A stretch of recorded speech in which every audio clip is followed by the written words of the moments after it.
हमारी सुनिएगा बहुत ध्यान से। एकादशी व्रत कितने लोग करते हैं? हाथ ऊपर करना। जय हो, प्रणाम।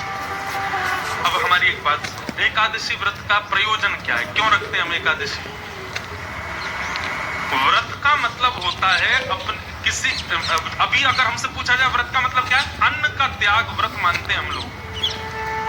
लेकिन वास्तविक व्रत पता है क्या है? उपभोग की जितनी भी वस्तु हैं जिसके बिना हम जी ही नहीं पाते, उसका त्याग करना व्रत कहलाया जाता है। यदि विश्वास मानिए, कल एकादशी है, अब एकादशी यहां सब लोग ही रखेंगे, परंतु आप में से जितने भी लोग यहां पर किसी व्यसन से युक्त हैं, कोई व्यसन उनके जीवन में है, कल एकादशी पर आप अन्न मत छोड़ना, उस व्यसन का त्याग कर देना। हम कह रहे हैं आप रोज मत छोड़ो, एकादशी शुरू कर दो, धीरे धीरे अपने आप रोज छोड़ने लग जाओ। तंबाकू का सेवन करते हैं, मदिरा का सेवन करते हैं, कुछ भी गलत करते हैं, एकादशी के दिन उसको मत करो। बस एक दिन की छुट्टी तो दो, उसको तो दो कम से कम छुट्टी। आप एक दिन देना प्रारंभ कर दो, आपकी असली एकादशी मानी जाएगी। एकादशी का मतलब उन उपभोगी वस्तु जिनके बिना हम जीवित नहीं रह सकते, उनका एक दिन के लिए त्याग करना और उस एक दिन को भगवत भजन के सहारे व्यतीत करना, इसको एकादशी कहते हैं। अब प्राचीन काल में क्या था? इतने साधन नहीं थे, केवल अन्न ही था सब कुछ, इसलिए अन्न छोड़ते थे व्रत के समय पर। और एक और बात बताऊं, एकादशी का व्रत और अच्छा करना है तो एकादशी वाले दिन इसका प्रयोग मत करो, इसका व्रत करके देखो। कल एकादशी है, व्रत करना है, अन्न से तो क्या, केवल जीव की एकादशी क्यों कराते हो हमेशा? बेचारी इस जीव ने क्या बिगाड़ा हमारा? इसी की एकादशी क्यों होती? एक एक इंद्रिय को लाइन पे लो, धीरे धीरे आंखों की भी एकादशी करवाओ, कानों की भी करवाओ। और महाराज आजकल सारी इंद्रियां जिस पर आसक्त हैं, ये फोन।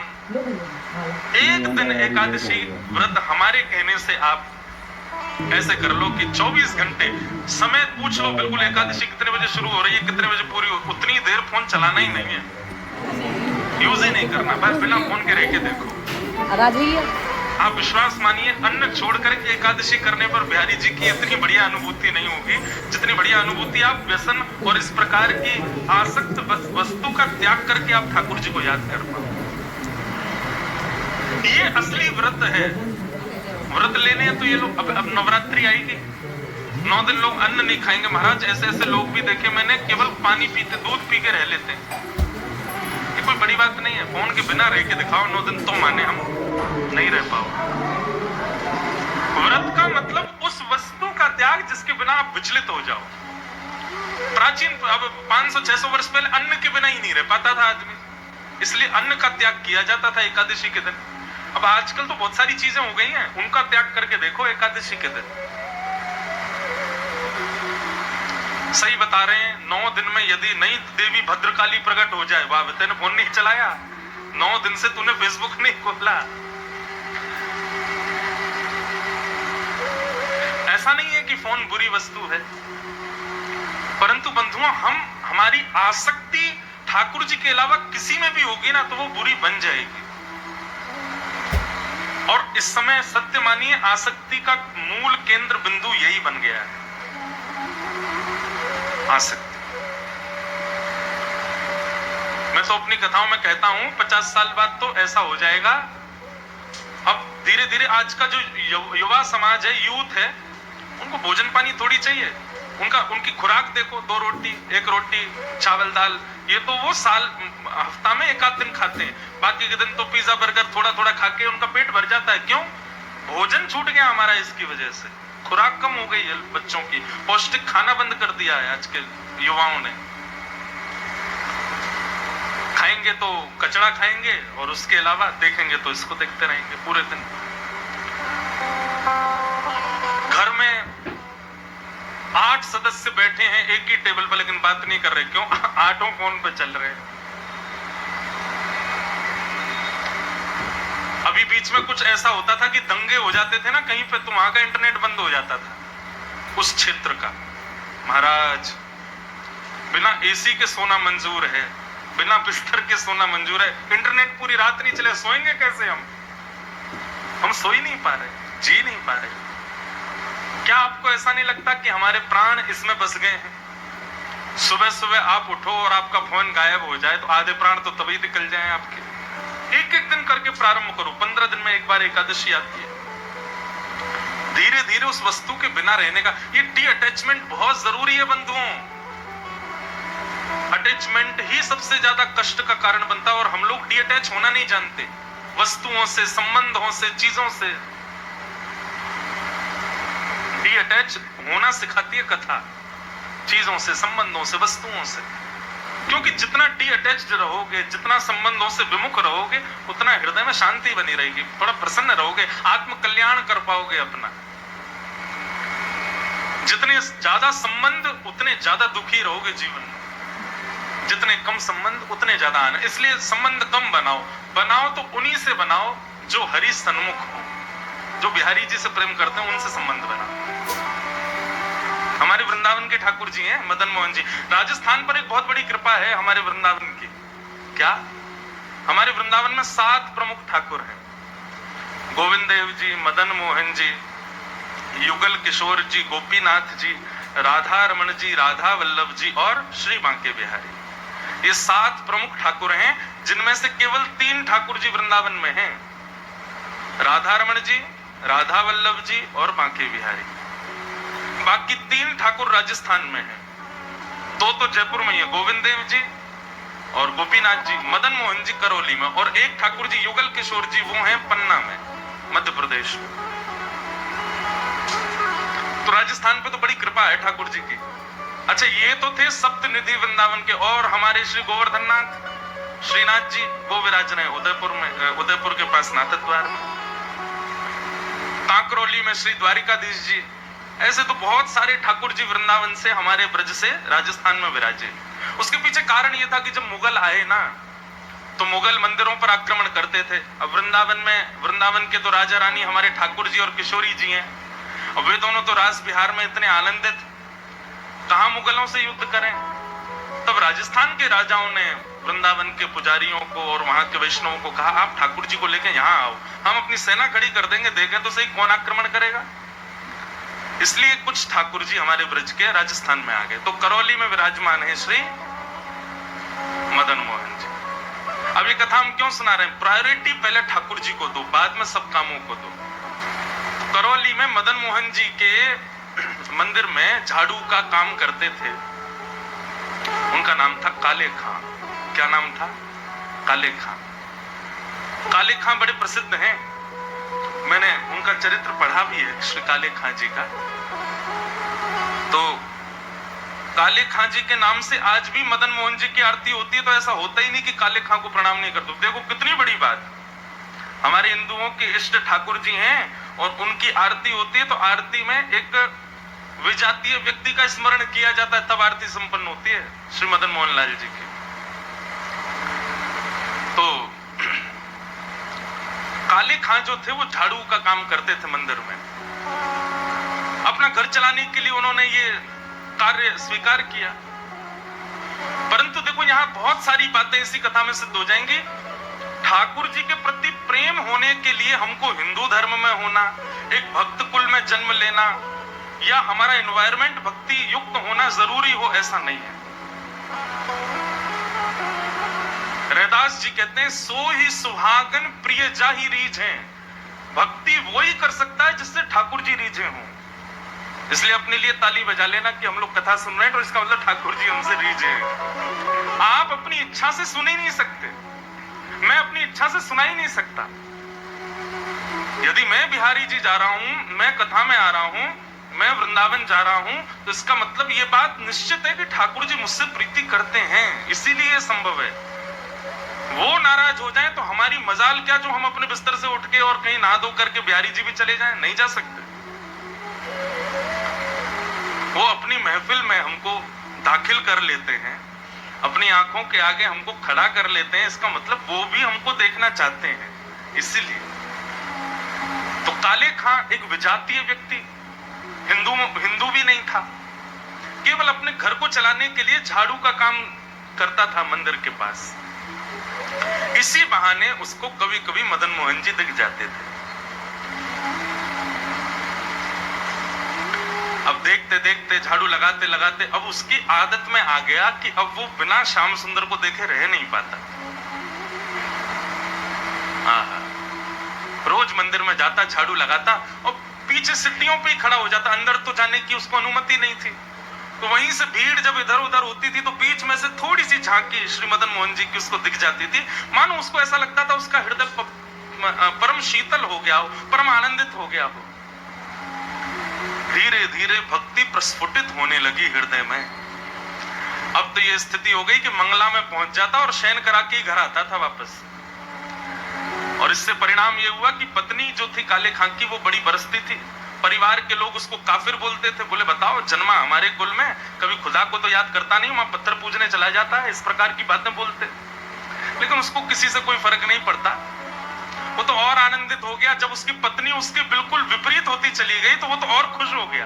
बोले बढ़िया है, जो बीच में दोपहर में भोजन करने घर जाता था, अब उसका भी मन नहीं करता मेरा। क्यों? चिक चिक करेगी, लड़ेगी मुझसे, इससे बढ़िया मंदिर में पड़े रहो।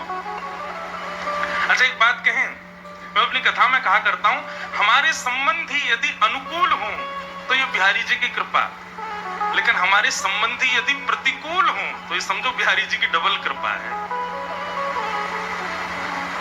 कथा में 3 प्रकार के लोग आते हैं। पहले इच्छुक, दूसरे आमंत्रित जिनको निमंत्रण आमंत्रण भेजा गया है, और तीसरे जो घर परिवार और संसार से दुखी हैं। 3 प्रकार के लोग कथा में आते हैं। यहाँ हो सकता है एक आध लोग ऐसे बैठे हो, बोले घर जाएंगे तो क्या, कुछ नहीं, सब लड़ेंगे झगड़ेंगे, पीछे पड़े रहे, इससे बड़े कथा में बैठे रहो। तो मंदिर कथाओं में जाने वाले 3 प्रकार के लोग होते हैं, इच्छुक भक्त, आमंत्रित और दुखी दुखियारे बेचारे। तो काले खां को तो और अच्छा लगता, पत्नी बेचारी ऐसी विमुख हो गई कि अब तो वो पूरा दिन ही मंदिर में ही निकालता। लेकिन काले खां की व्यवहार धर्म में एक पीड़ा थी कि उनको कोई संतान नहीं थी। घर परिवार के लोग सब उसको बहुत डांटते थे, बोले अरे तू खुदा को भजा कर, वो तुझको संतान देंगे, वो तेरे को बेटा देंगे, तो किसको भजने चला जाता है, खुदा को पुकारता ही नहीं है, इसीलिए तो तेरे बालक नहीं हो रहा। अब तो रोज की इतनी चिकचिक हो गई कि काले खां एक दिन मंदिर गया, मदन मोहन जी का श्रृंगार दर्शन कर रहा था, दूर खड़े खड़े बोले हे मदन मोहन लाल जी, मुझे पुत्र की कामना नहीं है, मुझे संतान की कामना नहीं है, पर आपकी भक्ति करने में, आपसे प्रेम करने में बाधा बनती है मेरे परिवार के लोगों की बातें, और वो बातें तभी खत्म होंगी जब मेरे घर एक पुत्र हो जाए। हे नाथ, मुझे पुत्र की कामना नहीं, मेरी कामना तो ये कि सब चुप हो जाएं और मैं आपकी भक्ति करता रहूं, इसके लिए आप मुझे एक पुत्र दे दो। देखो कितने बढ़िया ढंग से ठाकुर जी से पुत्र मांगा, और कृपा ऐसी हुई कि कहां परिवार के लोगों ने जब ज्यादा बोलना प्रारंभ किया तभी खबर आई कि काले खां की पत्नी जो है वो गर्भवती। पहले तो आधे लोगों के मुंह बंद हो गए। काले खां भी सबको बोलते थे, बोले तुम लोग कहते हो खुदा को भजो तभी बालक होगा, तो मेरे मदन मोहन लाल जी ने भेज दी संतान, अब देखना होगी। फिर ये हुई कि अब बेटी हुई तो समझेंगे कि इसके ठाकुर जी ने दी, बेटा हुआ तो समझेंगे हमारे खुदा ने दिया। बोले ऐसा नहीं, ये तो हमारे ठाकुर जी कृपा करेंगे, उन्हीं की कृपा से ही हो रहा है। और काले खां के यहां पर एक पुत्र ने जन्म लिया। जन्म लेते ही महाराज काले खां बड़ा खुश, इसलिए नहीं कि पुत्र हुआ, इसलिए कि अब सबके मुंह बंद हो गए, अब मुझसे कोई कुछ नहीं कहेगा, अब मैं निरंतर मदन मोहन लाल जी का खूब दर्शन किया करूंगा। लेकिन हमारे ठाकुर जी सीधी सीधी जीवन जिए कोई, इससे ठाकुर जी को आनंद नहीं आता। हमें बिहारी जी बड़े चतुर हैं, खुद टेढ़े हैं तो इसलिए भक्तों का भी जीवन टेढ़ा मेढ़ा ही कर देते हैं। ये बात आप सबने अनुभव की होगी। जीवन में अगर 10-15 दिन बड़े खुशी खुशी निकल जाएं तो चिंता और बन जाती है, अब पता नहीं क्या होने वाला है, 10 दिन से कुछ हुआ नहीं है मेरे साथ, निश्चित कुछ तो होगा। अब 8 वर्ष का हो गया, सब आनंदित था, काले खां बड़ा प्रसन्न। अब तो जन्माष्टमी भी मनाता है, राधाष्टमी भी मनाता है, रामनवमी भी मनाता है, घर वालों को नहीं बताता, बस मंदिर में जाके सब उत्सव होते हैं उसमें आनंद करता है। 8 वर्ष का बालक काले खां का यमुना जी के तट पर, नदी के तट पर कहीं खेल रहा था अपने मित्रों के साथ, और एक सर्प ने उसको डस दिया। सर्प के डसते ही महाराज नीला पड़ गया उसका पुत्र, बेहोश होकर गिर गया। बालक दौड़े दौड़े गए काले खां के घर, काले खां तो मंदिर में था, उसकी पत्नी को जाके बताया। पत्नी रोते रोते मंदिर पहुंची, जाकर के बोली जल्दी चलो, हमारे बेटे को सर्प ने डस दिया है, वो नदी के तट पर बेहोश पड़ा है, मैं जा रही हूं उसके पास, तुम जाओ किसी झाड़ फूंक वाले को लेके आओ, हमारा बेटा मर जाएगा। लेकिन काले खां व्यस्त था ठाकुर जी की श्रृंगार आरती में, श्रृंगार आरती हो रही थी। पत्नी इतना बोल करके लौटने लगी, लौट करके उसने पीछे देखा कि आए कि नहीं, तो देखा तो काले खां तो ठाकुर जी को ही देख रहा था। पत्नी जाकर के बरसने लगी, बोले तुमको अभी भी यही दिख रहे हैं? अरे हमारा बेटा मरने वाला है, देरी करोगे, कोई झाड़ फूंक वाला नहीं पहुंचा तो उसकी मृत्यु हो जाएगी। लेकिन काले खां तो अभी भी मदन मोहन जी को ही देख रहे थे। पत्नी ने कहा यदि मेरे पुत्र को कुछ हो गया ना तो फिर देखना मैं क्या करता, तुम्हें और तुम्हारे इस मदन मोहन को दोनों को देखूंगी मैं। ऐसा कहकर के पत्नी तो चली गई, काले खां वहीं खड़े रहे, नेत्रों से अविरल अश्रुधार बहाने लगे। इसलिए नहीं कि पुत्र को सर्प ने डसा, इसलिए हे मदन मोहन लाल, क्यों आप चैन से नहीं बैठने देते मुझको, क्यों आप चैन से मुझे दर्शन नहीं करने देते? ये सब मुझे पता है आपकी लीलाएं हैं, और ये सब क्यों करते हो ये भी मुझे पता है, मुझे परखने के लिए कि मैं अपनी स्थिति से च्युत तो नहीं हो रहा कहीं। लेकिन मेरा पुत्र दिया आपने था तो बचाओगे भी आप ही, और पुनः कहूंगा इसलिए नहीं कि मेरा पुत्र है, इसलिए कि मैं आपसे दूर ना हो जाऊं, बस मेरे पुत्र को बचाना। संध्या आरती के बाद जैसे ही कपाट बंद हुए, काले खां नदी के तट पर पहुंचा। भीड़ इकट्ठी थी। पत्नी को जैसी पता चला, काले खां बोले आगे ओझा को नहीं लाए, झाड़ फूंक वाले को, बोले वो तो मैं भूल गया। इतना कहना हुआ कि महाराज परिवार के लोगों ने काफिर काफिर कहकर के काले खां को सुनाना प्रारंभ कर दिया। दौड़ करके गए, ओझा को लेकर के आए। जैसे ओझा ने आकर के उसकी नबज आदि देखी तो कहा ये बालक तो जीवित नहीं है, इसकी तो मृत्यु हो चुकी है। सब रोने लगे। काले खां की पत्नी ने अपने पुत्र को गोद में उठाया और ले गई और मदन मोहन जी के द्वार पर जाकर के अपने पुत्र को रख दिया। बोले बहुत कहते थे मदन मोहन लाल जी ने दिया, मदन मोहन लाल जी ने दिया, तो ये जीवित करके दिखाएं इसको अब। और यदि ये जीवित नहीं हुआ, खुद भी मर जाऊंगी, तुमको भी मार दूंगी और पूरे परिवार को नष्ट कर दूंगी इन्हीं की दहली पर। तब काले खां ने मदन मोहन लाल जी को निहारा और निहार करके कुछ शब्द काले खां ने लिखे हैं, तो थोड़े उर्दू के अल्फाज, लेकिन हैं बहुत सुंदर। इनमें से कई शब्दों के अर्थ तो मुझे भी नहीं पता उर्दू में, पर एक बात कहें, भक्त की जब चरमोत्कृष्ट भक्ति हो जाती है ना, तो उसकी भक्ति शब्दों के रूप में निकलने लगती है। जब भक्ति चरम स्थिति में पहुंचती है, कहां मीराबाई ने नहीं गाया, सूरदास ने नहीं गाया, तुलसीदास ने, सबने गाया। एक बात नोट कर लीजिएगा, जिसने पाया उसने गाया, और जिसने नहीं पाया वो गा नहीं पाया कभी। यदि बिहारी जी मिलेंगे ना तो आप गाने का प्रयास नहीं करोगे, गाना अपने आप होगा, अपने आप प्रकट होंगे शब्द आपके मुख से। अभी हमारी स्थिति क्या है, अभी हम सूरदास के पद गाते हैं, अभी मीराबाई के पद गाते हैं, अपने हमारी कोई निर्माण नहीं है, अपनी हमारी कोई सामर्थ्य नहीं है। पर जिस दिन बिहारी जी मिलेंगे उस दिन जिह्वा में सामर्थ्य आएगी और आप कुछ ना कुछ गाओगे, ये निश्चित है। जो पाएगा वो गाएगा। काले खां मदन मोहन लाल जी की ओर देखने लगा और कहने लगा, मुसफक साफीक रफीक दिल दोस्त मेरे नजदीकी हकीकी ख्याल कीजिए, मेहरबान कदरदान आला तू जहान बीच, मुझसे गरीबों का गुनाह माफ कीजिए। काले बेकरार खड़ा तेरे दरबार पे, नंद के कुमार जरा गौर अब कीजिए, हिंदुओं के नाथ तो हमारा कुछ दावा नहीं, जगत के हो नाथ तो हमारी सुध लीजिए। हे मदन मोहन लाल, एक द्वार पर खड़ा है तुम्हारे, यदि तुम हिंदुओं के नाथ हो तो हम वापस चले जाएंगे, कोई कृपा मत करना। पर मैंने सुना है लोग आपको जगन्नाथ बुलाते हैं। जगत के हो नाथ, जगत के हो नाथ तो हमारी सुध लीजिए। बस ये बात कहनी हुई, नेत्रों से अविरल अश्रुधार बहने लगे काले खाके, और देखते ही देखते जैसे अश्रुधार का एक बिंदु नीचे पड़े हुए काला पड़ गया था पुत्र विष के कारण, जैसे एक बिंदु जाकर के उस पुत्र के मुखमंडल पर पड़ी, पड़ते ही उसका जो काला वर्ण हो चुका था वो श्वेत होने लगा, और धीरे धीरे पुत्र ने आंख खोलने प्रारंभ करी, उठ करके बैठ गया, देखने लगा, जल पी करके बोला अब्बा अम्मी, जो उसके माता पिता थे उनको उन्हीं शब्द में पुकारा। बोले कि वो कहां गया? बोले कौन? अरे अभी जो यहाँ खड़ा था, मेरे समान छोटा सा बालक था, मेरे जैसा ही सांवला उसका वर्ण था, मोर मुकुट पहनी थी, बहुत सुंदर उसकी मुस्कान, उसके ऐसे सुंदर नेत्र थे, वो मेरा सखा है, वो मेरे गले में गलवैया डाल करके खड़ा था, कहां गया वो?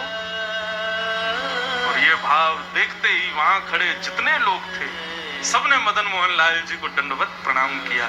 सब समझ गए, बोले किसने की है कृपा हमको पता है। तब से लेके आज तक श्री मदन मोहन लाल जी की आरती होती है तो आरती होते ही वहां का एक आरती पूर्ण होते ही एक पंक्ति गाई जाती है।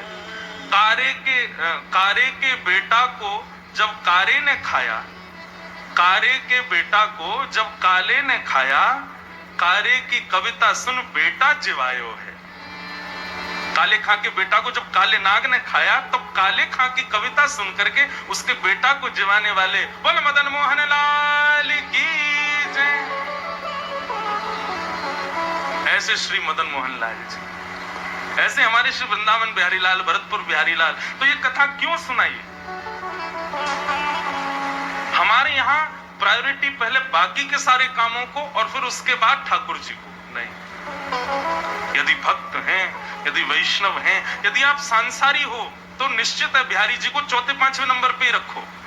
लेकिन यदि अपने आप को भक्त कहते हो, दुनिया से कहते हो कि हम वैष्णव हैं, तो ठाकुर जी को प्रथम स्थान दो, उसके बाद में संसार की कोई स्थिति होनी चाहिए। ये भक्ति का स्वरूप है।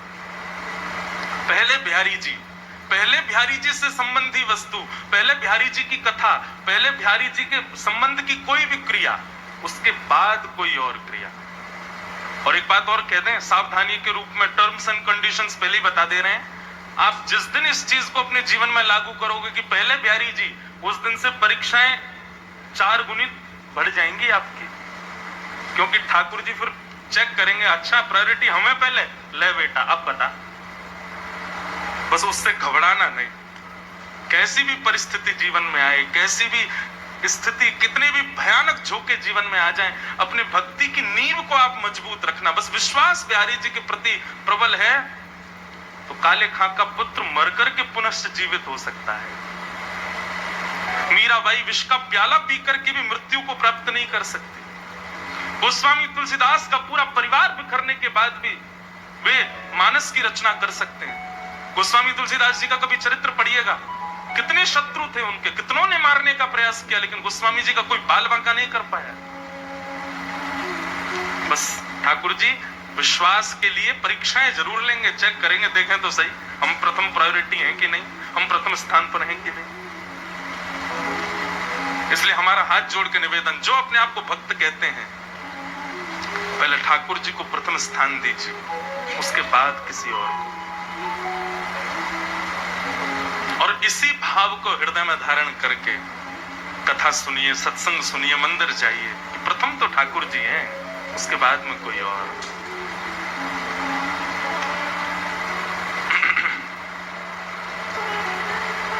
बोल वृंदावन बिहारी लाल की।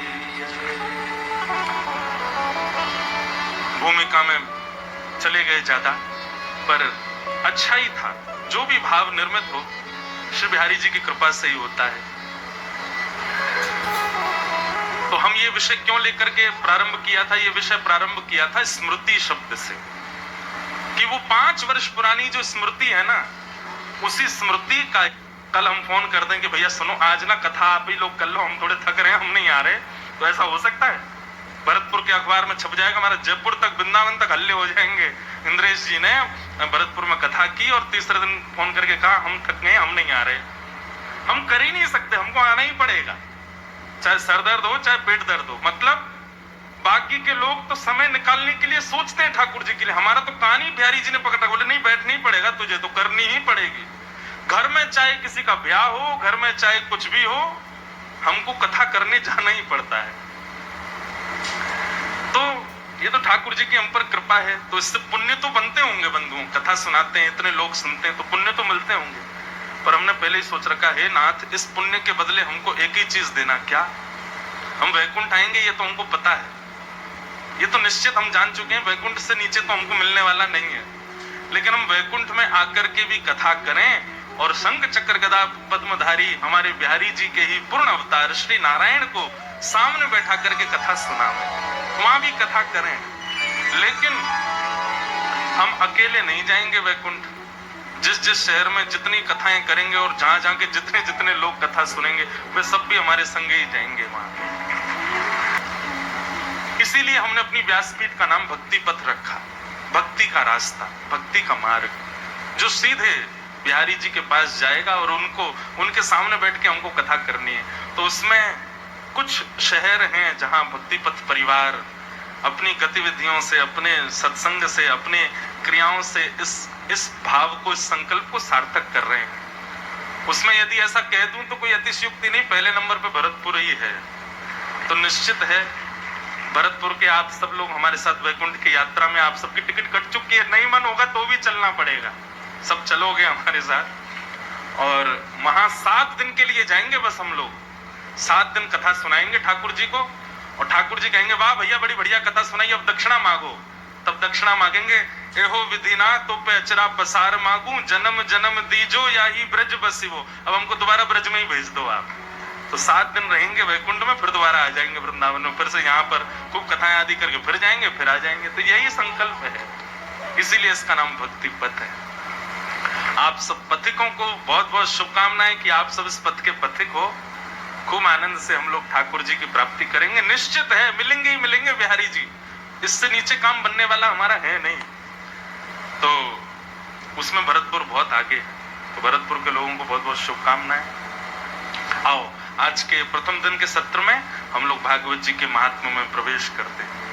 सब लोग मेरे साथ में नेत्र बंद करके बिहारी जी का स्मरण करते हुए भागवत का महात्म्य का प्रथम श्लोक उच्चारण करो। सच्चिदानंद रूपाय विश्वोत्पत्त्यादि हेतवे तापत्रय विनाशाय श्री कृष्णाय वयं नुमः। श्री कृष्णाय वयं नुमः। भागवत के महात्मा का प्रथम श्लोक। सच्चिदानंद रूपाय, भगवान के 3 रूप हैं बंधुओं। स्वरूप तो बहुत सारे हैं भगवान के, मदन मोहन जी, गोपीनाथ जी, गोविंद देव जी, बिहारी जी, द्वारिकाधीश, जगन्नाथ, बद्रीनाथ, श्रीनाथ। स्वरूप बहुत सारे हैं भगवान के, लेकिन रूप केवल 3 है। जैसे हमारी फोटोग्राफ्स अलग अलग हो सकती हैं, लेकिन हमारी अलग अलग अदाओं में है तो हम ही ना, कभी हंसते हुए, कभी रोते हुए, कभी बैठे हुए, कभी चलते हुए। फोटोग्राफर ने बहुत सारी फोटोग्राफ्स ली हैं, लेकिन है तो सब फोटोग्राफ्स में हम ही ना। ऐसे ही बंधुओं ये जितने भी ठाकुर जी के स्वरूप हैं, ये सब भक्तों के द्वारा हृदय से प्रकट किए हुए ठाकुर जी हैं। परंतु प्रत्येक ठाकुर के रूप 3 ही हैं, सत्य, चैतन्य और आनंद। बिहारी जी सत्य स्वरूप हैं, आप सब अनुभव करोगे। आप संसार में किसी से कितना भी प्रेम कर लो, लेकिन फिर भी अपने कुछ ना कुछ बातों को मन में छुपाओगे, उससे भी नहीं बोल सकते। लेकिन बिहारी जी ऐसे, उनके सामने जाते छुपाना नहीं पड़ता, सब अपने आप प्रकट हो जाता है। जो हम किसी को नहीं बता पा रहे, बिहारी जी के सामने जाते ही वो अपने आप प्रकट हो जाता है। चाहे वो हमारी दुख के हों, चाहे वो हमारे सुख के हों, चाहे वो हमारे द्वारा किए गए पाप हों, चाहे वो हमारी पीड़ाएं हों, बिहारी जी के सन्मुख आते ही सब अपने आप प्रकट हो जाती हैं। इसलिए वो सत्य है। संसार में कई लोगों से हमारे ऐसे संबंध होते हैं कि उससे हम अपने सारी हृदय की बात कह देते हैं। वो हमारे सगे भाई बहन भी हो सकते हैं, या चाचा ताऊ के बच्चे भी हो सकते हैं, हमारे पड़ोसी भी हो सकते हैं, हमारे मित्र भी हो सकते हैं। परंतु बंधुओं, ठाकुर जी ऐसे हैं कि उनसे आप वह भी बोल सकते हो जो आप किसी से नहीं बोलते, और बोल सकते हो नहीं, बोलते ही हो। व्यक्ति पाप कर ले, सबसे छुपा लेगा, लेकिन ठाकुर जी से नहीं छुपा पाता। चोर भी यदि कभी मंदिर में जाता है ना, तो बिहारी जी से कहता होगा, हे बिहारी जी, आगे वाली की चैन काट रहा हूं मैं, क्षमा कर देना। आज भी हमने सुना कि कथा में 2-3 माताओं के कुछ चैन वैन कट गए, इसलिए भैया यहाँ तो भक्ति का गहना पहन के आओ, उसको कोई चोरी कर ही नहीं पाएगा। सांसारिक गहने घर ही छोड़ के आई हूं, क्योंकि यहाँ पर भी बहुत सारे लोग बिहारी जी से प्रार्थना इसीलिए करके आ रहे होंगे कि हे बिहारी जी, कृपा करना वो महंगी वाली चैन पहन के आवे ताकि हम काट सकें। तो बिहारी जी बेचारे सबके हैं, कहो तो उसकी सुन लें। इसलिए आप लोग अपनी चतुराई से आओ, थोड़ा सावधानी रखो इस बात में भी। तो भगवान सत्य है, उनके सामने सबका सत्य प्रकट हो जाता है। इस बात का प्रमाण देती है महाभारत की एक कथा। कौरवों के पिताजी का नाम क्या है? धृतराष्ट्र। धृतराष्ट्र का एक श्लोक है महाभारत में, वो वहां कहते हैं, जानामि धर्मं न च मे प्रवृत्ति, जानाम्यधर्मं न च मे निवृत्ति। धृतराष्ट्र कहते हैं, मैं जानता हूं कि धर्म क्या है, लेकिन जानते हुए भी पता नहीं क्यों मेरा मन ही नहीं होता करने का। और मैं ये भी जानता हूं कि मैं और मेरे पुत्र जो कर रहे हैं ये अधर्म है, लेकिन ये जानते हुए भी पता नहीं क्यों मैं ना तो उनको रोक पा रहा हूं, ना खुद रोक पा रहा हूं। मतलब व्यक्ति को पता है कि सही क्या है और गलत क्या है, लेकिन फिर भी वो गलत करता है। ऐसा हो ही नहीं सकता कि उसको पता नहीं था कि ये गलत है। सबको पता होता है कि हम गलत कर रहे हैं, हम अपराध कर रहे हैं, हम पाप कर रहे हैं, सबको पता होता है ये, लेकिन फिर भी हम करते हैं। तो अपराध करते हैं जानते हुए भी कि ये अपराध है, जानते हुए भी हम कर देते हैं। क्यों? हम 2 मिनट के लिए ऐसा विचार कर लेते हैं, ठाकुर जी क्षमा करना, क्या करें, मजबूरी है, करना पड़ेगा। तो हमें ये बात तो पता है कि ठाकुर जी को पता है कि हमने ऐसा किया है, हमसे ऐसी वस्तु हो गई है, हमसे ऐसी क्रिया हो गई है। ठाकुर जी सत्य है, सत्य। भगवान का दूसरा स्वरूप है चैतन्य। बंधुओं, ठाकुर जी को कभी भी जड़ मत समझना। ये भक्ति में अपराध है कि ठाकुर जी को हम जड़ समझें। ये तो मूर्ति है, कुछ भी पहना दो, कुछ भी खिला दो, कैसे भी रख लो, नहीं, वो चैतन्य है, साक्षात चैतन्य। उनके प्रति चैतन्य का भाव रखना ही पड़ेगा, तभी आपकी भक्ति आगे को अग्रसित होगी। आप केवल ये भाव रखोगे ये तो मूर्ति है बस, आप भक्ति में कभी उस वस्तु, उस श्रेणी से कभी आगे नहीं बढ़ पाओगे। उनके प्रति चैतन्य भाव रखना ही पड़ेगा। हमारे वृंदावन के राधारमन लाल जी का कभी दर्शन करो आकर के, आपको अनुभव होगा। जिस दिन राधारमन लाल जी बड़े प्रसन्न होते हैं, अपनी पोशाक से, अपनी सेवा से या किसी भी भाव से प्रसन्न होते हैं, तो उस दिन उनके 3-4 दतुइयां दिखाई देती हैं। कोई गौर से अगर देखे दूरबीन से या फिर फोटो खींच ले, और यदि अभी जैसे गर्मियों के समय में शाम को लगभग हर मंदिर के ठाकुर जी बाहर आ जाते हैं, बाहर आकर के सबको दर्शन देते हैं। आप कभी गौर से देखना, राधारमन लाल जी जिस दिन बड़े प्रसन्न होते हैं ना, उस दिन उनके दांत दिखाई देते हैं, 3-4 दांत दिखते हैं। क्यों? क्योंकि वो जड़ नहीं है, वो चैतन्य है। उनको जड़ समझने की भूल भी मत कीजिएगा। हमारे श्री गोवर्धन नाथ ऐसे ठाकुर जी तो पूरे विश्व में ही नहीं है। क्यों? सारे मंदिरों में अपरस का भाव है, किसी को भी प्रवेश नहीं कर सकता कोई, लेकिन एकमात्र हमारे गोवर्धन नाथ जी ऐसे, यहाँ कोई भी चले जाओ, सबको अधिकार है, सब अंदर चले जाओ, सब गिरिराज जी को गले लगा लो। अच्छा देखो एक बात और बताएं, ब्रजवासियों को अधिकार है कि जब श्री गोवर्धन जाएं तो किसी गोवर्धन शिला का भले ही अभिषेक ना करें, भले ही इत्र ना लगाएं, भले ही भोग ना लगाएं, लेकिन गले से जरूर लगा के आया करो, क्योंकि ये संबंध हमारा ठाकुर जी ने बनवाया था गिरिराज जी के साथ।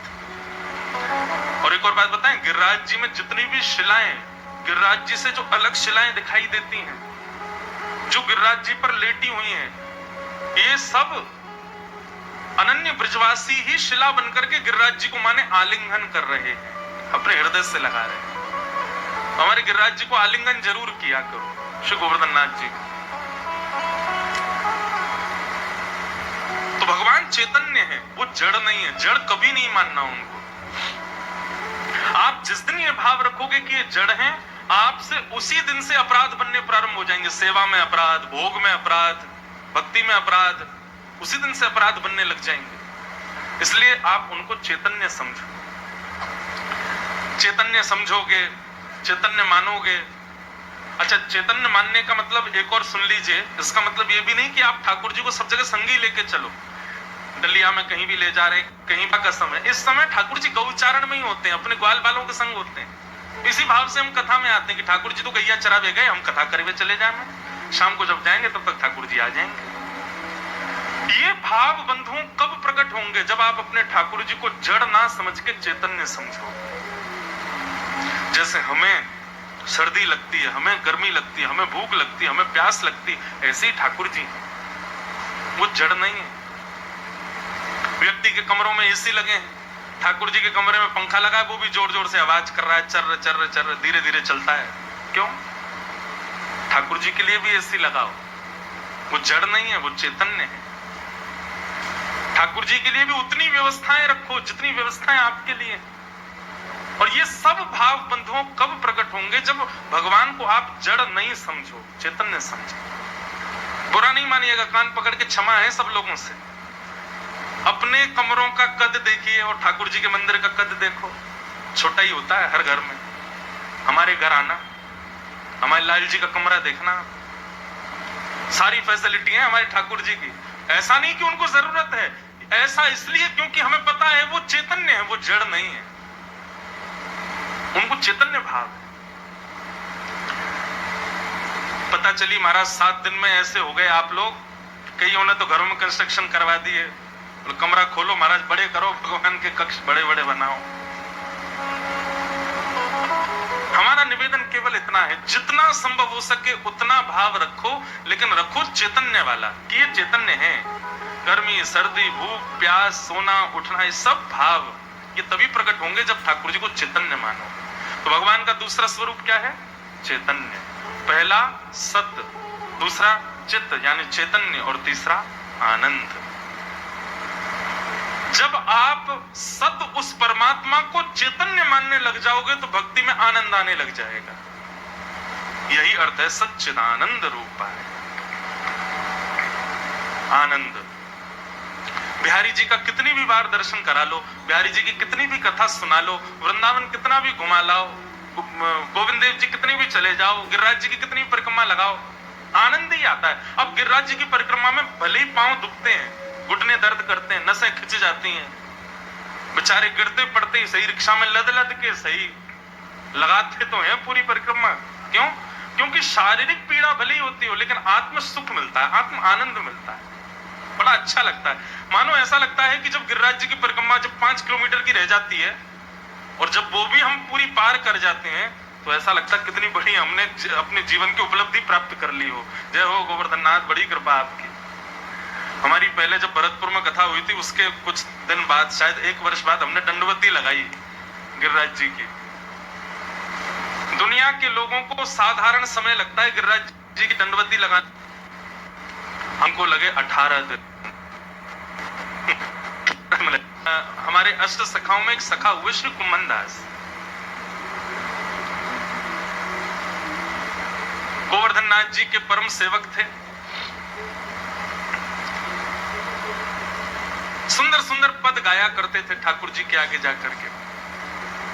उनका गला बहुत अच्छा था। एक बार फतेहपुर सीकर के राजा ने उनको गायन के लिए बुलाया पहले तो गए नहीं, बहुत बुलाने पर जब गए तो ऐसा पद गा करके आए कि राजा बेचारा पानी पानी हो गया।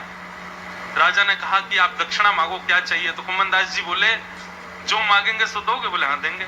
बोले आज के बाद कभी अपना मुख मत दिखाना हमको, ऐसी दक्षिणा दो, ऐसी दक्षिणा दो कि गिरधर लाल जी के अलावा, श्री गोवर्धन नाथ जी के अलावा कहीं भी मैं गाऊं ना, ये दक्षिणा मुझको दो। देखो हम लोगों के अंदर और भक्तों के अंदर कितना अंतर होता है। हम जगह जगह अपने गुणों का बखान करते हैं ताकि सब हमसे रीझ जाएं, सब हमारी ओर आकर्षित हो जाएं। लेकिन भक्त का स्वभाव है वो अपने गुण को छुपा के रखता है, केवल अपने ठाकुर जी के आगे प्रकट करता है।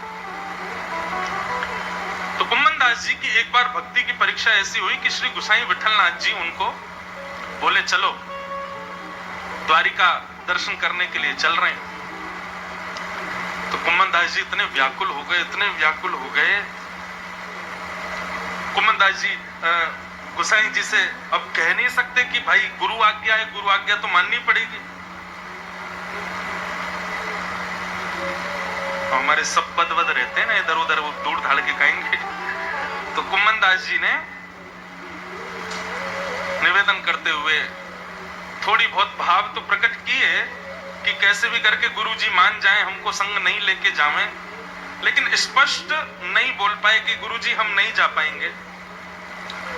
भाव यही रखा कि गुरु आज्ञा है तो पूर्ण तो करेंगे, जाना तो पड़ेगा।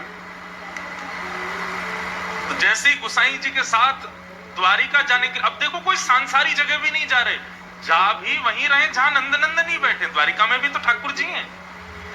लेकिन प्रीति देखो कुम्मनदास जी के, गोवर्धन से जैसे ही चलना प्रारंभ किया तो इतना समझ लो कि जतिपुरा से और आनेऔर तक, जतिपुरा से आनेऔर कितना दूर है? नेके ही है, 2 किलोमीटर भी नहीं होगा, 2-3 किलोमीटर ही है। आनेऔर तक पहुंचे और वहीं जाकर के कुम्मनदास जी के नेत्रों में आंसू भराए। आंसू भराए तो गुसाई जी बोले क्या हुआ कुम्मना, तुम रो क्यों रहे हो? तब कुम्मनदास जी ने एक पद गाया और पद गा करके क्या बोले, किते दिन वे जुगे बिन देखे। क्या कह रहे हैं कुम्मनदास जी, आज कितने सारे दिन निकल गए बिना गिरधर लाल को देखे, जबकि अभी 5 मिनट पहले ही निकले हैं जतिपुरा से, बस 2 किलोमीटर चले और इतने में तो इतने व्याकुल हो गए, रोने लगे और व्याकुल होते बोले हे गुसाई जी किते दिन वे जुगे बिन देखे। किसको देखे?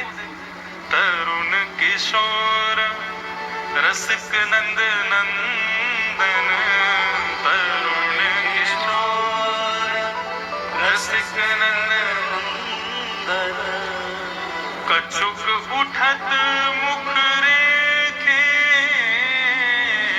कछुक उठत किते दिन वे जुगे बिन देखे, किते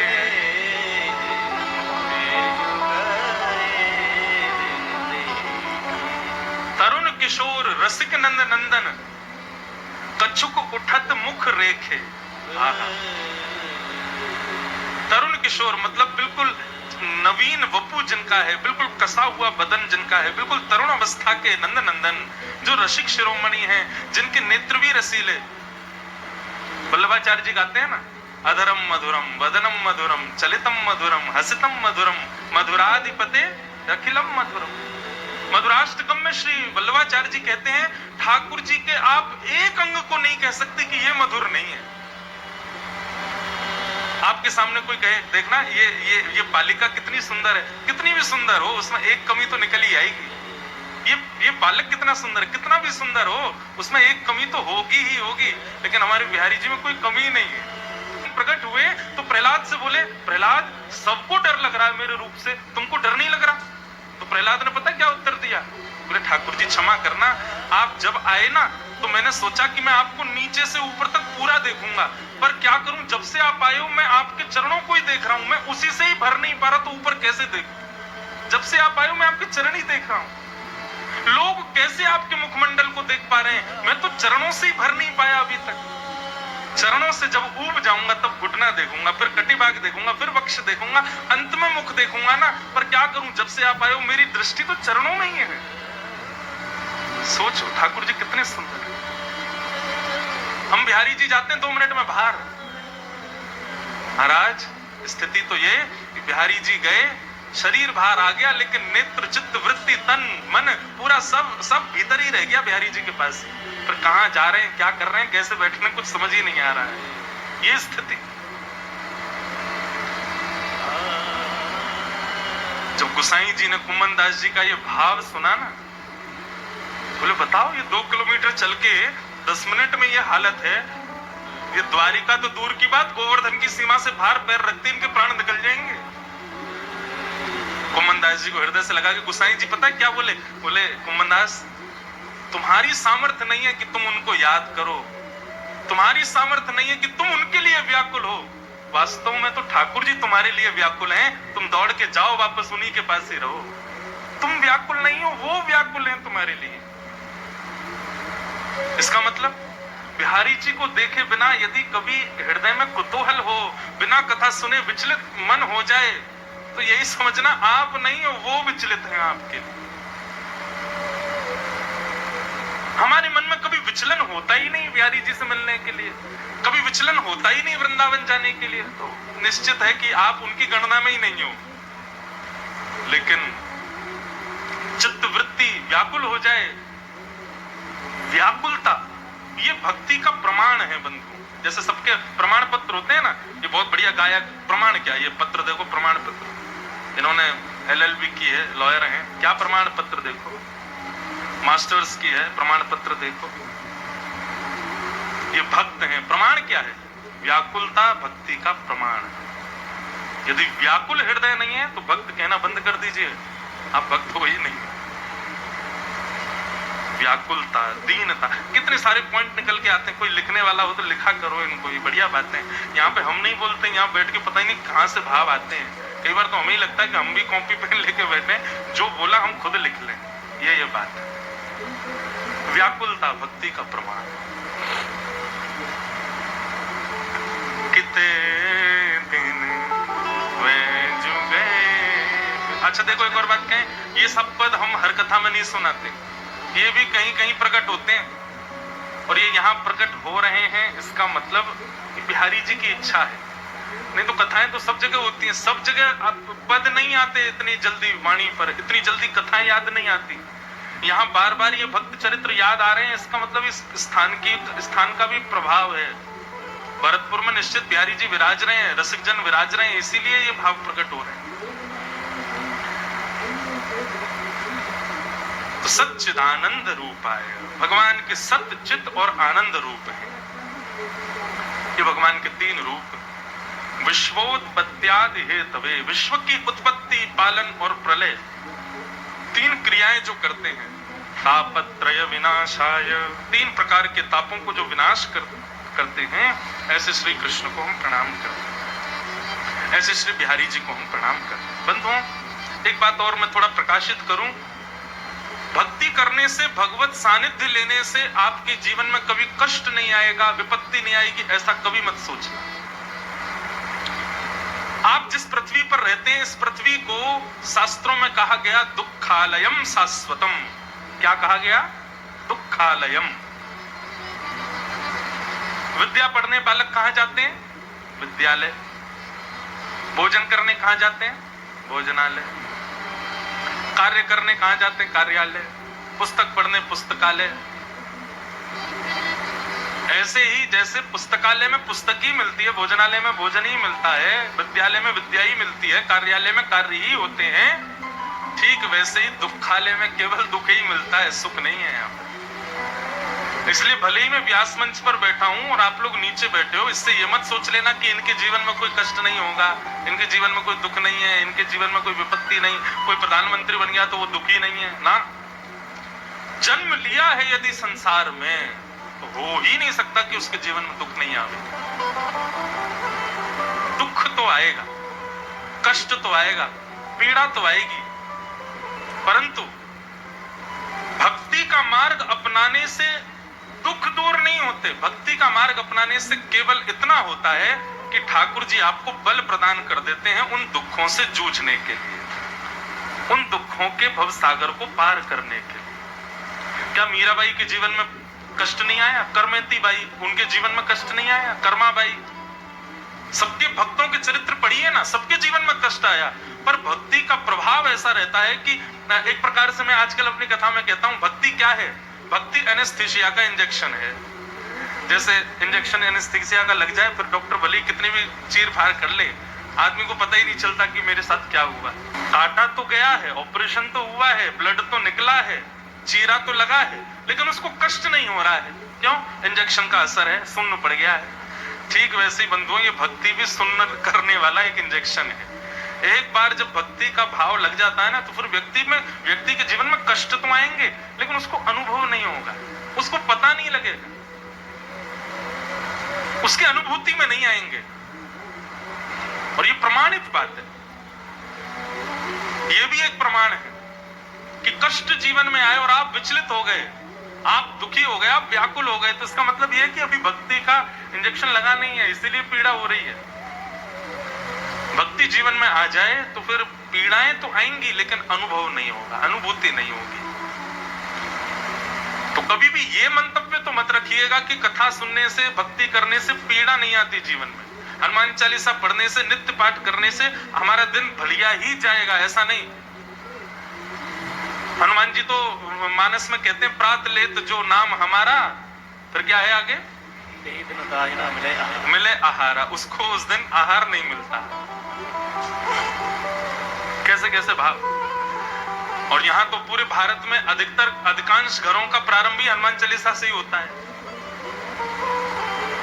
कहने का अभिप्राय यह है कि बंधुओं, भक्ति मार्ग अपनाने से, यज्ञ हवन व्रत अनुष्ठान आदि इन सबको करने से पीड़ा जीवन से चली जाएंगी, ऐसा नहीं होगा, कभी नहीं होगा। पीड़ाएं तो आएंगी, क्योंकि आप जिस जगह रहते हो उस पृथ्वी का नाम दुखालय है, यहां दुख ही मिलेगा। बस भक्ति का पुट लग जाने से ऐसा है कि बस उसकी अनुभूति कम होती है।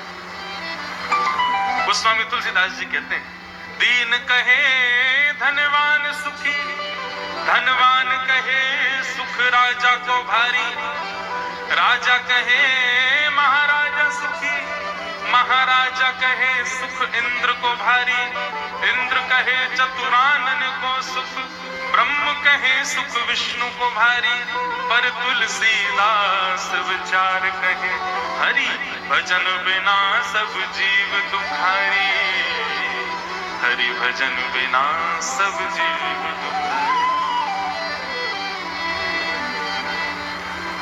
इसीलिए हम गाते हैं कथाओं में, हरि का भजन करो, हरि है हमारा, हरि का भजन करो, करताल बजा के आपसे, हरि का भजन करो, हरि है हमारा, हरि का भजन करो,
हमारे हैं नाथ। इसलिए भैया उनको खूब याद करो, खूब भजन करो, खूब स्मृति करो।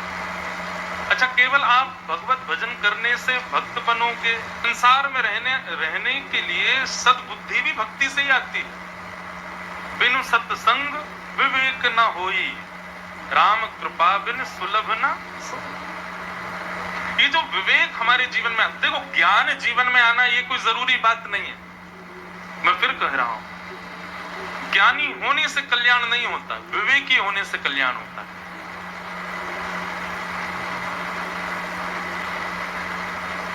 आज हमारे भारत का एक बहुत बड़ा G20 समिट का कार्यक्रम चल रहा है दिल्ली में। कितने देशों के बड़े बड़े प्रतिनिधि आए हैं, कितने बड़े बड़े बिजनेसमैन आए हैं, कितने बड़े बड़े CEOs आए हैं, सब वहां इकट्ठे हुए हैं। और किस व्यक्ति के आमंत्रण पर आए हैं? व्यक्ति हमारे प्रधानमंत्री हैं, नाम उनका मोदी जी है, परंतु क्वालिफिकेशन ज्ञान के दृष्टि से ज्यादा नहीं, विवेक की दृष्टि से बहुत ऊपर है। उस कार्यक्रम में कितने लोग आए हैं, कितने लोग तो बड़ी बड़ी क्वालिफिकेशंस उनकी लाइफ में हैं, पढ़ाई लिखाई के रूप में, जो शायद कई लोग तो अपने 2-2, 3-3 जन्मों को भी ले लें तो भी नहीं कर पाएंगे। परंतु एक विवेक युक्त व्यक्ति की वजह से सब संभव हो पाए, सब एक तरफ आ गए। तो विवेकी होना बहुत जरूरी है, और विवेक प्राप्त होता है सत्संग से। बंदरों में विवेक नहीं होता, परंतु हनुमान जी अत्यंत विवेकी हैं। क्यों? क्योंकि प्रभु चरित्र सुनवे को रसिया, राम लखन सीतामन रसिया। क्योंकि श्री हनुमान जी महाराज को प्रभु चरित्र सुनने में आनंद आता है, भगवत कथा भक्ति भाव सुनने में। इस प्रकार के आप कहां तक गए हनुमान जी के विषय में यदि विस्तार से जाएं तो श्री हनुमान जी कहते हैं, यत्र यत्र रघुनाथ कीर्तनम तत्र तत्र कृतमस्तकांजलिम वाष्पवारी परिपूर्ण लोचनम मारुतिम नमत राक्षसांतकम। यत्र यत्र रघुनाथ कीर्तनम, जहां भी राम जी का कीर्तन होता है, कथा होती है, जहां भी भगवान कृष्ण की कथा होती है, तत्र तत्र कृतमस्तकांजलिम। जैसे ही कथा बुक होती है ना, तो 7 दिन की लिस्ट हनुमान जी पे सारे वक्ताओं की पहुंच जाती है। और हनुमान जी भले एक क्षण के लिए सही हर कथा में हाजिरी लगाने जाते हैं। भरतपुर भी आएंगे, यहाँ पर भी एक दिन हाजिरी किसी ना किसी रूप में लगेगी, हमको नहीं पता चलेगा, लेकिन हनुमान जी आएंगे, निश्चित आएंगे। क्योंकि इसीलिए वो चारों युग परिताप तुम्हारा। त्रेता के बाद में राम जी के साथ क्यों नहीं गए हनुमान जी? साकेत चले जाते, वैकुंठ में ही रहते। हनुमान जी बोले, हे रघुनाथ जी, साकेत में आपके दर्शन तो मिल जाएंगे, लेकिन क्या आपकी कथा मिलेगी?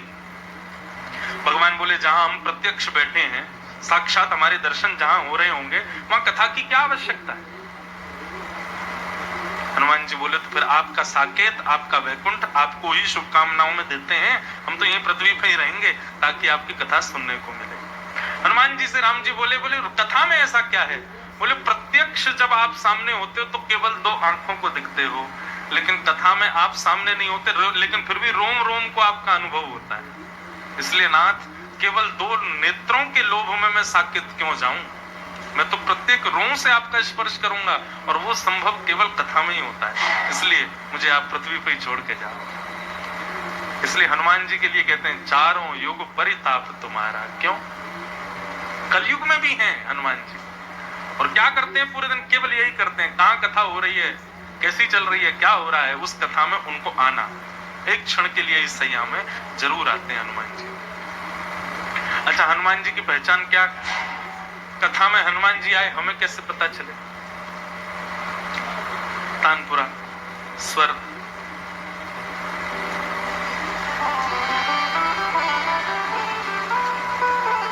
हमें कैसे पता चले कि हनुमान जी कथा में पधारे? वाष्पवारी परिपूर्ण लोचनम। हनुमान जी की पहचान क्या है? कि वो कथा में आएंगे, दीन इनसे पीछे बैठ जाएंगे, और आंखों से अविरल अश्रुधार गिर रही होगी। देखने में तो ऐसे लगेंगे कि लोग उनकी उपेक्षा कर दें। 2-4 लोग तो हो भी सकता है उठा के कहते हैं, भाई जाओ, कहां से आ गए, कौन हो?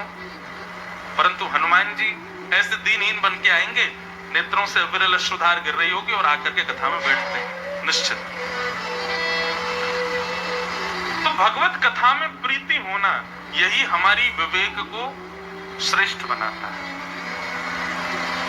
बिनु सत्संग विवेक न होई, राम कृपा बिन सुलभ न सोई।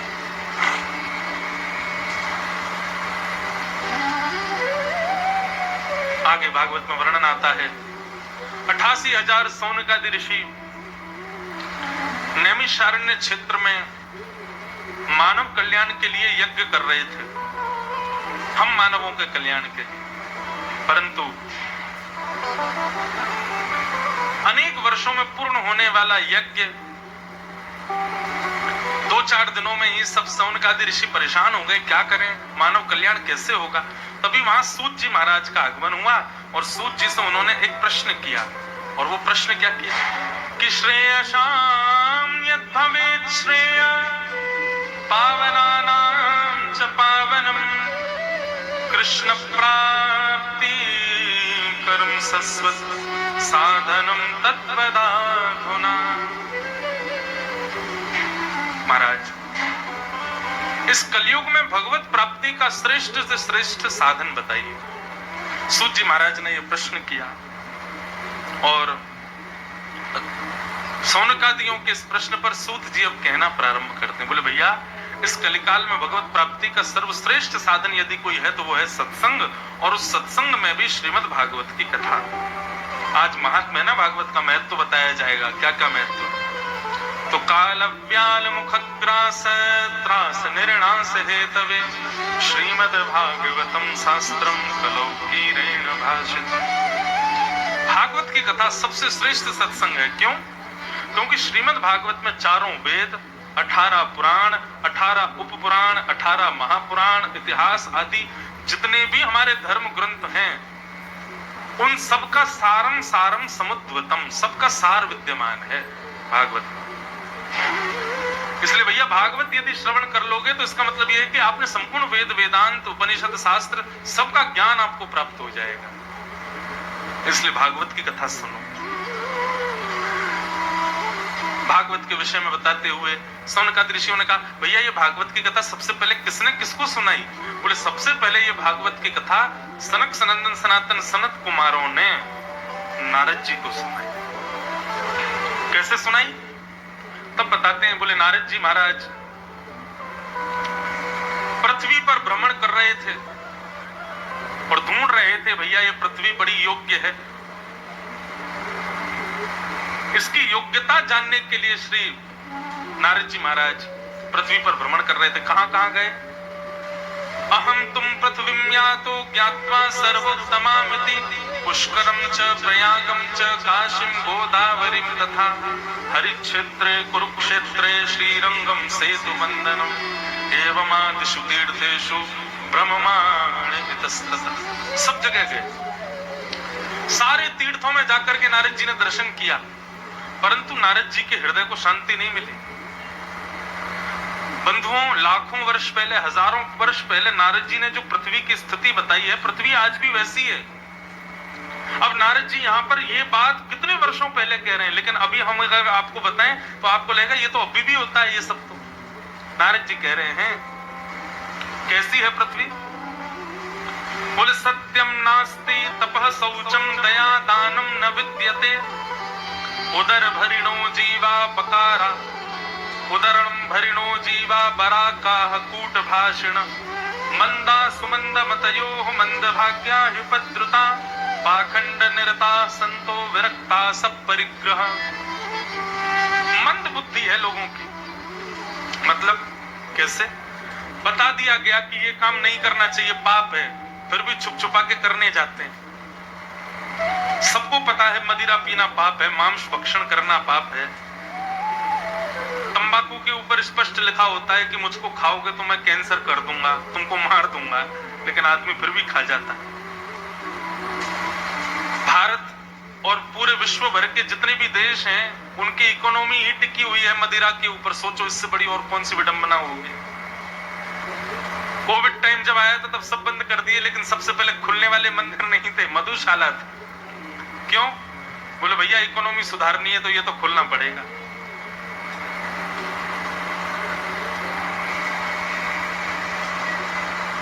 कैसी स्थिति है? ये मंद बुद्धि नहीं है तो क्या है बताइए?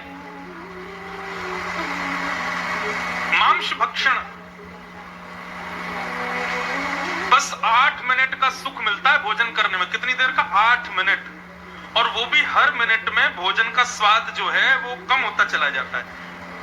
8 मिनट के सुख के लिए एक परिवार को नष्ट करके खा जाते हैं हम लोग। किसी की मां को खा जाते, किसी के पिता को खा जाते हैं, केवल 8 मिनट के जीव के सुख के लिए।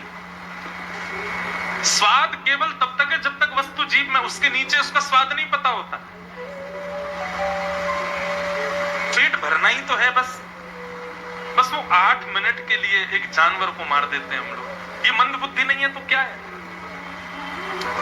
नारद जी महाराज कह रहे हैं, बोले भैया मंदा सुमंद मतयो, मंद बुद्धि है, मंद भाग्या युपद्रुता, इनका भाग्य भी मंद हो चुका है कलयुग के लोगों का। और कैसे हैं कलयुग के लोग? बोले सत्यम नास्ति, सत्य तो बोलते ही नहीं है। तपह नास्ति, तप तो करते नहीं, भजन नहीं करते, दिखावा करते हैं केवल भजन करने का, ताकि अगल बगल पीछे वालों को पता चले ये भगनानंदी है, इसलिए भजन कर रहे हैं। शौचम नास्ति, पवित्रता नहीं है, केवल बाहरी पानी से नहा लेते हैं, अंदर बहुत कचरा भरा पड़ा है, अंदर दूसरों के प्रति बड़ी दूषित भावना है, पवित्र नहीं है। सत्यम नास्ति, तपह नास्ति, शौचम नास्ति, दया नास्ति, दानम नास्ति, कुछ भी नहीं है। सबका केवल एक आडंबर मात्र है, नाटक मात्र है। और बोले किस उद्देश्य क्या है कलयुग के लोगों के जीने का? बोले उदर भरिणो जीवा, केवल पेट भरने के लिए जी रहे हैं, केवल पेट भरने के लिए ही क्रिया कर रहे हैं, भागदौड़ कर रहे हैं। हर तरफ है जगह, जगजीत सिंह की गजल है, हर तरफ है जगह बेशुमार आदमी, फिर भी तन्हाइयों का शिकार आदमी, सुबह से शाम तक बोझ ढोता हुआ, चैन खोता हुआ, बार बार आदमी, हर तरफ है जगह। सुबह से शाम तक मेहनत करते हैं हम लोग, लेकिन उद्देश्य क्या है? केवल भोजन, पेट भरना चाहिए। जॉब कर रहे हैं, बिजनेस कर रहे हैं, सबके पीछे उद्देश्य यही है हमारा। उदर भरिणो जीवा, ये हमारे जीवन का उद्देश्य है। बंधुओं, ये प्रश्न होना चाहिए, हमारे जीवन का उद्देश्य क्या है? हम क्यों जी रहे हैं? क्यों क्या करने आए हैं पृथ्वी पर हम? क्योंकि जो हम कर रहे हैं वो तो सभी लोग कर रहे हैं, तो फिर उनमें हम में अंतर क्या रह गया? उद्देश्य क्या है? ये प्रश्न व्यासपीठ से है आप लोगों के लिए, 7वें दिन उत्तर देना मुझको इसका। जिसको भी समझ आए, बीच में भी जिसको समझ आ रहा हो, अपना उत्तर लिख करके मुझे देना। जिसका उत्तर सबसे बढ़िया लगेगा मैं मंच से बोलूंगा उसका। आपके जीवन का उद्देश्य क्या है? क्यों जी रहे हो आप, या क्यों आए हो इस पृथ्वी पर? इस पर विचार कीजिए। सबका होमवर्क है, 6 बजे के बाद क्या करोगे? केवल यहाँ पकवान पाके सोने थोड़ी जाना है। 7 दिन तक आपका ये तो क्लासरूम है, वो घर जाके होमवर्क करो, यही सोचो उद्देश्य क्या है हमारा। और जिस भाव पर टिक जाओ कि हाँ यही है उद्देश्य, हमको लिख के देना फिर व्यासपीठ में। मैंने मुंबई में कथा थी कुछ दिन पहले, वहां पर बोला था विश्राम वाले दिन इतने सारे पत्र आए, तो सबका उद्देश्य देख करके सच बता रहा हूं, मैं तो निकल चुका था, मेरी फ्लाइट थी, फ्लाइट में जब देखा तो नेत्र सजल हो गए। पहले किसी ने तो लिखा पहले दिन हमारा उद्देश्य कुछ और था, लेकिन 7 दिन कथा सुनने के बाद उद्देश्य कुछ और हो गया। ये पहचानिए, जानिए हम क्यों जी रहे हैं, क्यों। और ये बात मैं नहीं कह रहा हूं, आद्य गुरु शंकराचार्य कहते को हम कस्तम कुतायात को में जननी को में तात। मैं कौन हूं, आप कौन हो, हमारी माँ कौन है, हमारे पिता कौन है, हम क्यों आए हैं पृथ्वी पर? और हम हर दिन जीवित जी रहे हैं, रात्रि में मरणासन अवस्था में चले जाते हैं, सुबह पुनः जी रहे हैं। उसका मतलब ठाकुर जी हमको जीवित रखे हैं तो मतलब कुछ करवाना चाहते हैं हमसे। क्या करवाना चाहते हैं? अपना उद्देश्य पहचानिए, जानिए। क्षमा करना, कोविड की लहर आई थी बीच में, बहुत भयानक। कितने संबंधियों ने, कितने अपनों ने, कितने परिवारी जनों ने हमारा साथ छोड़ दिया उस बीच में, कितने मित्र परिकरों ने हमें छोड़ दिया। बहुत ध्यान से सुनो कथा। परंतु हम फिर भी जीवित बैठे हैं, उससे भी निकल के आ गए। इसका मतलब क्या? ठाकुर जी का कोई ना कोई तो कार्य है जो हमसे वो संपन्न कराना चाहते हैं, इसीलिए हम हर दिन जीवित हैं। ढूंढो, पहचानो, जानो उस बात को। इसलिए अपने जीवन का उद्देश्य क्या है, ये आप सबके लिए होमवर्क है, इसको पूरा करो। और जिसको जब समझ आ जाए, बुद्धि ठोर हो जाए, स्थिर हो जाए, बोले यही उद्देश्य है, लिख करके हमको देना व्यासपीठ पर, हम देखें भाई क्या सीख रहे हो आप लोग। उदर भरिणो जीवा, नारद जी कहते हैं केवल पेट भरने के लिए जी रहे हैं संसार के लोग। परा का कूट भाषण, और क्या कहते हैं, बोले पाखंड निरताः संतो विरक्ता सपरिग्रह। बोले संत नहीं रह गए, संतों के नाम पर केवल पाखंड रह गया है। केवल और केवल अपने प्रभाव से सबको रिझाने में लगे हुए संसार के लोग। ये अपने आप को संत कहने वाले, वैष्णव कहने वाले, सब नहीं है बंधुओं ऐसे, पर अधिकतर ऐसे ही हैं। सब नहीं है, गिनती के हैं, केवल एक उंगली में ही गिन जाएंगे इतने लोग वास्तविक हैं। बाकी तो सब लोगों ने केवल और केवल भक्ति को भी, और इस व्यास मंच जैसे पवित्र स्थान को भी केवल और केवल दूसरे कार्यों के लिए इसका प्रयोग करते हैं। हम खुद कह रहे हैं मंच से,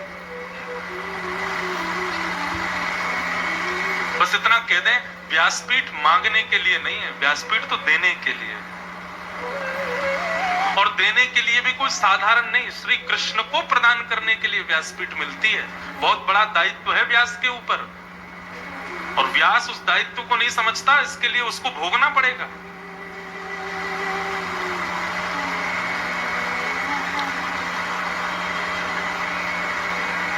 इस प्रकार सब बताते गए। बताते यहाँ पे तो ये भी लिखा है, शाल को बुद्धिदायक, बड़े भैया की बात नहीं मानते, लेकिन पत्नी के भैया की बात जरूर मानेंगे। क्यों? पत्नी का भैया बुरा नहीं मान जाए, तो यहाँ जितने भी पत्नियों के भैया बैठे हो बुरा नहीं मानना। यहाँ पर नारद जी कह रहे शाल को बुद्धिदायक, और वृद्ध माता बोले बेटा ऐसा करो, उसकी नहीं सुनेंगे, पत्नी का ऐसा करो जो आज्ञा, आप जो कहोगे वो तो करना ही है हमको। इस प्रकार की यहाँ बहुत सारी बातें बताई गई।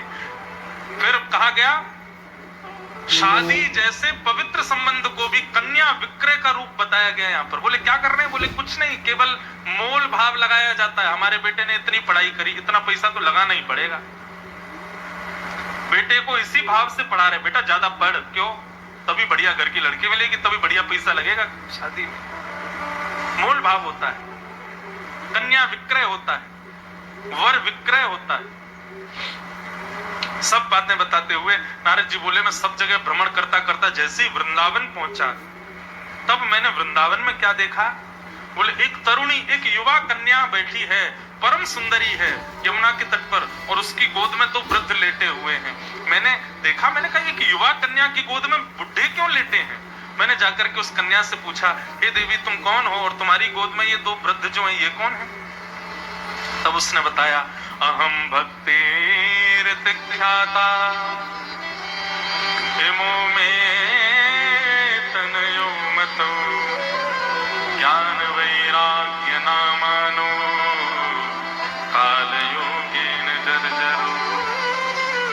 मैं भक्ति हूं, और ये दोनों मेरे बेटे हैं, इसका नाम ज्ञान और इसका नाम वैराग्य। नारद जी बोले माता जी युवा और बेटा वृद्ध कैसे हो सकता है? बोले ऐसे हो सकता है क्योंकि भक्ति तो सब करते हैं, लेकिन ज्ञान और वैराग्य को कोई नहीं पूछता। भक्ति बंधुओं सबके हृदय में,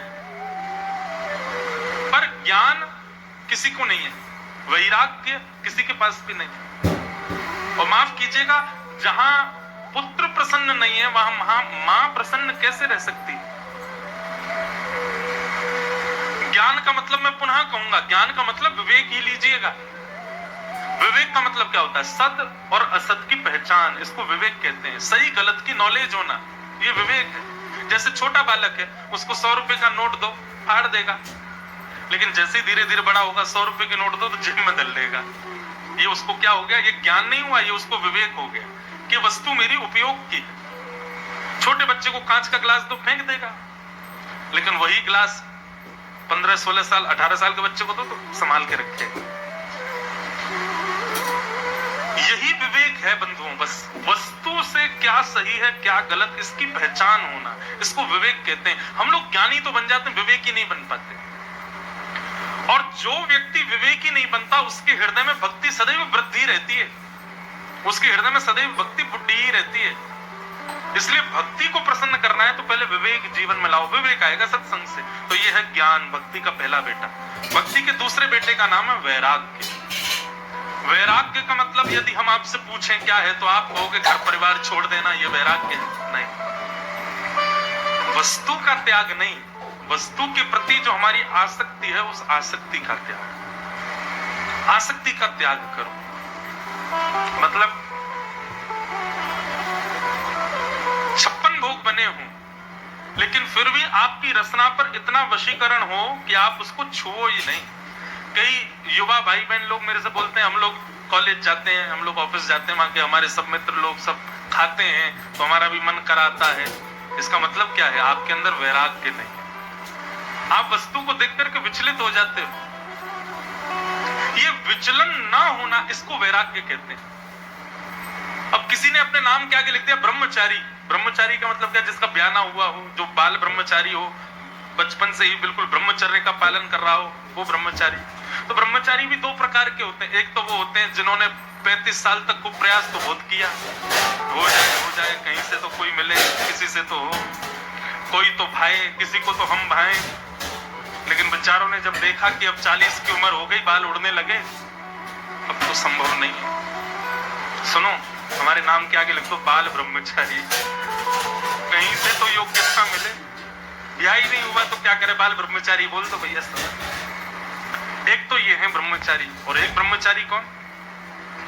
अत्यंत सुंदर हैं और अत्यंत सुंदरी नारियों के अप्रोचेस के बाद भी अपने आप को वशीकृत करके रखे, अपने मन को विचलित ना होने दे, अत्यंत प्रकार के व्यसनों के मिलने के बाद भी अपनी इंद्रियों को उनके प्रति आकर्षित ना होने दे, वो श्रेष्ठ ब्रह्मचारी। इसको कहते हैं वैराग्य। वैराग्य का मतलब घर परिवार छोड़ देना नहीं होता। वैराग्य का मतलब वस्तु सामने हो लेकिन आपकी स्थिति उसके प्रति गिरे ना, वो वैराग्य है। अब जैसे कल एकादशी का व्रत है, घर के कई लोग रोटी सब्जी खाएंगे कल भी, क्योंकि छोटे बालक, अति वृद्ध, बीमार को व्रत नहीं करना चाहिए। लेकिन जिनके व्रत होते हैं वो लोग कैसे रहते हैं?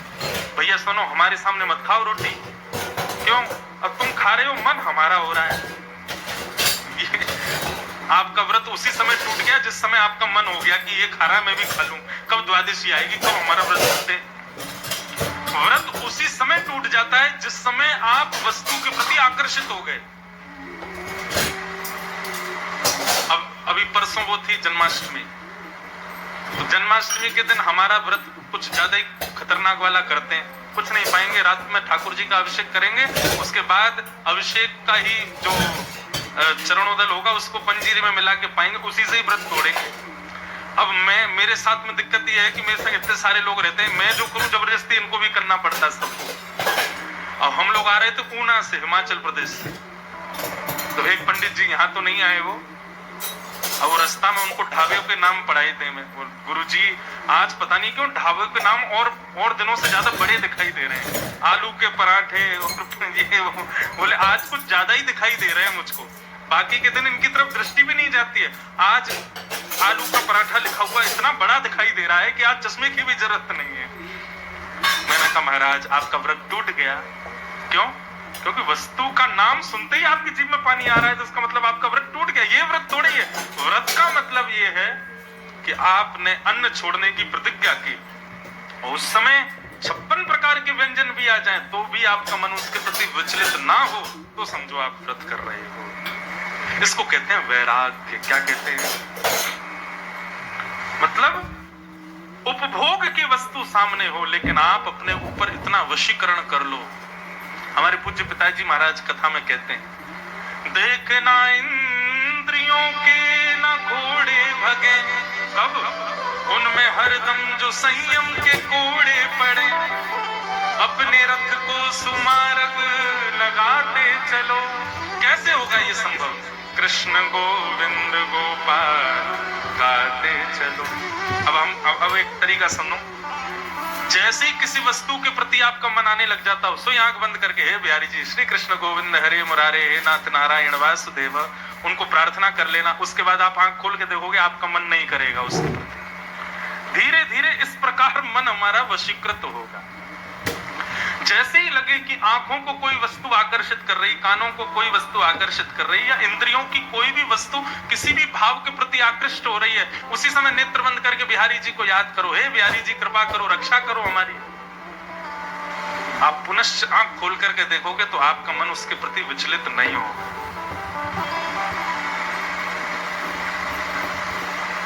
अब कल एकादशी व्रत है, तो जिन जिन के घर में लोग अन्न खाएं उनके सामने ही खड़े होना, खाओ हमारे सामने। और जैसे ही मन करे से हे बिहारी जी हे कृष्ण गोविंद हरे मुरारे हे नाथ नारायण वासुदेव, आप जैसे ही आंख खोल करके देखो आपका मन नहीं करेगा। ठाकुर जी के भजन में, नाम में, स्मृति में इतनी सामर्थ्य है, हमारी प्रत्येक इंद्रिय को संभाल सकते हैं वो। और मैं अपनी कथाओं में कहा करता हूं, वास्तविक रक्षा यही है बंधु। हम गिरने से बच गए, हम मरने से बच गए, और ये बहुत बड़ी बीमारी हुई थी, मरते मरते बचे, भगवान ने बड़ी, ये रक्षा नहीं है भगवान की। ये तो आपका जीवन बचा इसलिए बच रहे हो। वास्तविक रक्षा तो ये इंद्रियों का जो पतन होता है ना वस्तुओं के प्रति, इससे आप बच जाओ तो समझो ठाकुर जी ने रक्षा की, ठाकुर जी ने हमको बचा लिया, ठाकुर जी हमको संभाल रहे हैं। इसको असली रक्षा मानना ठाकुर जी की। तो भैया ये दो पुत्र हैं भक्ति के, ज्ञान और वैराग्य, दोनों को अंदर लाओ। और उसके बाद जब आप भक्ति करोगे ना तो मीरा जैसी होगी, कुमनदास जैसी होगी, सूरदास जैसी होगी, फिर हर स्थिति में श्री कृष्ण ही होंगे। भक्ति महारानी अब बड़ी दुखी है, नारद जी से बोली मेरे पुत्रों को युवान करो नारद जी। तब नारद जी बोले हे भक्ति महारानी तुम खेद मत करो, ये कलयुग की वजह से हो रहा है। भक्ति बोली तो इस कलयुग को नष्ट कर दो ना, जिस कलयुग की वजह से इतने पाप बढ़ रहे हैं, ज्ञान वैराग्य नष्ट हो रहे हैं, ऐसे कलयुग को क्यों रखना है? तब नारद जी ने कहा कलयुग में दुर्गुण बहुत सारे हैं, लेकिन एक गुण है कलयुग में जो किसी युग में नहीं है। सतयुग त्रेता द्वापर तीनों भी नतमस्तक हैं कलयुग के एक गुण के आगे, और वो गुण कौन सा है? यत् फलम नास्ति तपसा ना योगेन समाधिना तत्फलम लभते सम्यक कलौ केशव कीर्तना। सतयुग त्रेता द्वापर तीनों युगों में जो फल तपस्या से नहीं मिलता, जो फल यज्ञ से नहीं मिलता, जो फल योग साधना करने से नहीं मिलता, वो फल कलयुग में केवल साधारण आसन पर बैठ के नेत्र बंद करके बिहारी जी का नाम गा करके और केवल कीर्तन करने मात्र से प्राप्त हो जाता है। जो फल तीनों युगों में नहीं मिलते वो फल केवल और केवल कलयुग में भगवान का कीर्तन करने मात्र से मिल जाता है। अच्छा, इसका प्रमाण दें। भरतपुर बिहारी लाल, अब जैसे ही मैंने कहा भरतपुर बिहारी लाल तो आप सबके नेत्रों में चित्त में बिहारी जी की छवि प्रकट हो गई। एक क्षण के लिए आप सबको दिखाई दिए बिहारी जी। ये पॉसिबिलिटी सतयुग त्रेता द्वापर में नहीं है। वहां पर कितना भी कहें चतुर्भुज बिहारी, वहां पर कितना भी कहें शंख चक्र गदा पद्मधारी, जब तक आप साधना नहीं करोगे, जब तक आप तपस्या नहीं करोगे, तब तक आपके चित्त में उनका प्रतिबिंब दिखेगा ही नहीं। ये केवल कलयुग में ही है कि यहाँ नाम लेते ही आपको भगवत दर्शन हो जाता है, भगवत स्मृति हो जाती है। अभी मैं कहूं श्री जयपुर के गोविंद देव जी, तुरंत आपको वो प्रांगण दिखाई दे जाएगा। कैसा सुंदर प्रांगण, गोविंद देव जी खड़े हैं, बड़े बड़े नेत्र हैं श्री गोविंद देव जी के, और जयपुर का वो सिटी पैलेस सब एक साथ स्मृति में आ जाएगा। ये संभव केवल कलयुग में है और कहीं नहीं है।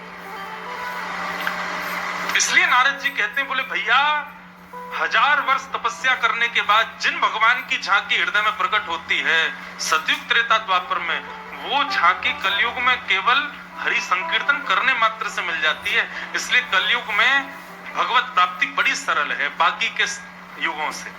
इसलिए कलयुग को नहीं मार सकते भक्ति रानी।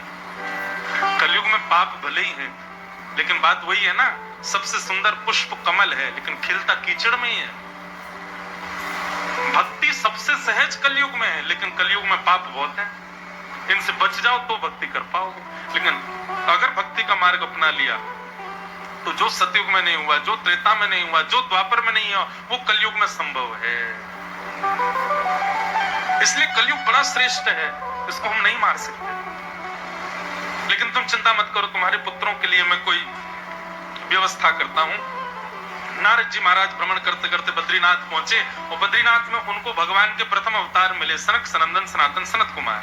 और सनत कुमारों से उन्होंने पूछा कि ज्ञान वैराग्य कैसे युवान होंगे। तब सनत कुमारों ने कहा केवल सत्संग से हो सकते हैं। बोले सत्संग तो बहुत सारे हैं, गीता का ज्ञान भी सत्संग है, वेदों का ज्ञान भी सत्संग, कौन सा सत्संग? तब सनत कुमारों ने कहा सत्कर्म सूचको नूनम ज्ञान यज्ञ स्मृतो बुधै श्रीमद् भागवतालाप सतु गीत सुखादिवि। ये भागवत की कथा सबसे बढ़िया सत्संग है, क्योंकि इसमें सबका सार आ जाएगा। यही सुनाओ, इसी से ही ज्ञान वैराग्य पुष्ट हो जाएंगे। और भागवत की कथा गंगा के तट पर हुई, सनत कुमारों ने कथा की और उसी कथा के मध्य में ज्ञान वैराग्य के सहित भक्ति महारानी प्रकट हो गई।